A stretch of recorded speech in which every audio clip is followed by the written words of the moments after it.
There are more than 100,000 Londoners waiting for hospital treatment, and even those who have a set date for an operation aren't home and dry. Between January and June of this year, Guy's Hospital sent home 138 patients who turned up for scheduled surgery because the beds in the hospital were full. The picture's the same throughout London. Even so-called urgent cases must wait more than a month to get into hospital. Yet in other parts of the country, waiting lists have got shorter. So why has London been hit so hard? Simply because resources are being moved out of London to improve the service in other parts of the country.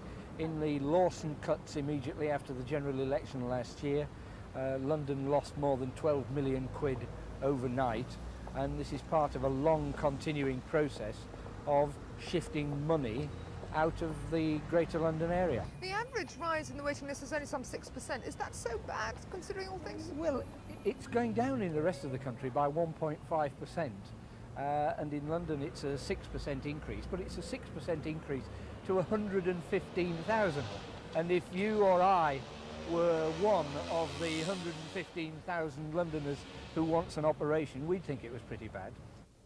The Department of Health says the growing waiting lists in London are due to expanding services in the capital. The more cures on offer, the more illness there is to make use of them. But Mr Dobson disagrees. Well, it may be partly because more people are getting ill, but the general idea is that if you get ill, the health service will deal with you.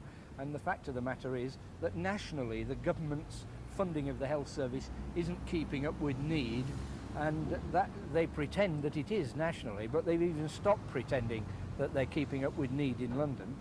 The only answer, says Mr Dobson, is a shift of resources back to London. But so far, there's no sign of it coming. Rita Carter for Thames News.